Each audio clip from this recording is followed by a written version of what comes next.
नमस्कार जय जगन्नाथ मु सस्मिता आपण को आज रोसई करी देखैबी पोटल और आलूर झोल। तो यहाँ बहुत सहज उपाय बनई पारिबे।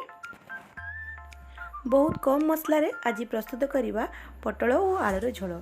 तो ता आगु जदि मो चैनल को सब्सक्राइब करना ताहले गोटे सब्सक्राइब कर दिंतु और पाखरे थिबा बेल आइकन को क्लिक कर दिंतु जहाँ फल मोर नुआ नुआ वीडियो आपन पाखरे खूब जल्दी पहुँची जाई परिबो। तो आसतु देखि नेबा पोटल और आलूर झोल। तो गोटे कड़ाई नेबा, कड़ाई को भल भाव गरम करी सेतिरे तेल पकेबा। तेल गरम हो गले काटी धोई रखिथिबा पोटल को पकेबा। सेतिरे आमे हळदी पाउडर और लूण पकई भल भाव आमे गोळई नेबा। यह को नाली हेबा पर्यंत आमे भाजी नेबा। तो यह को एबे मु कवर करि नि जाउची। मझिरे मझिरे आमे कवर खोली चेक करि नेबा।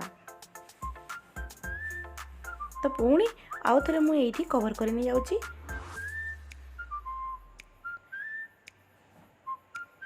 एही परि भाबे आमे पोटलटी को भाजी नेबा नाली हेबा पर्यंत। देखंतु एठी हमर पोटलटी भाजी आसलानी। एबे ताहाको गोटे पात्र को बाहर करि नेबा। सेही कड़ाई रे अल्प किछि आमे तेल पकेबा। तेल गरम हो गले सेतिरे आमे चीनी पकेबा। चीनी रू कलर आसी गले सेतिरे आमे काटी रखिथिबा गोटे पियाज को पकेबा। पियाज को नाली हेबा पर्यंत आमे भाजी नेबा। देखंतु एठी हमर नाली हो गलानी पियाज। एबे पकेबा अदा और रसुण रो बटा। तो यह को भल भाव आमे भाजी नेबा।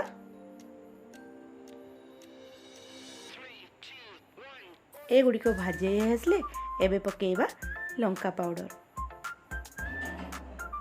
टमाटो पकाई भल भाव आमे मसलाटी को कषि नेबा।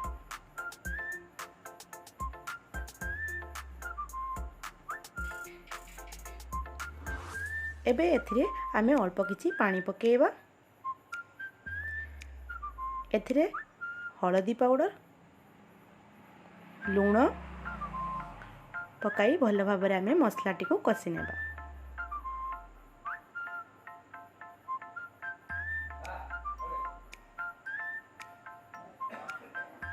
मसलाटी को भल भाव आमे कषि नेबा। देखंतु एइटी हमर मसलाटी भल भाव कषि आसलानी।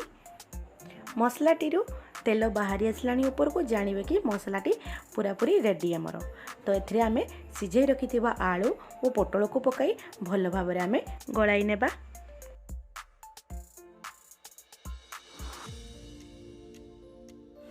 एबे एथिरे पकेबा खंडिए दालचीनी और गोटे अलैचीर बटा। यह को पकाई आमे भल भाव किछि समय पई आमे कषि नेबु। दालचीनी और अलैच पकेवा द्वारा तरकारी रे बहुत स्वाद बढ़ी थाए। एइथिरे आमे अलगा किछि मसला पकेइबो नाही। एइथिरे एबे दे देबु आवश्यक अनुसार पानी। एहा को एबे आमे गळै नेबा। वीडियोटी जदि आपन को पसंद आस्ताए ताहले गोटे सब्सक्राइब कर नेबे।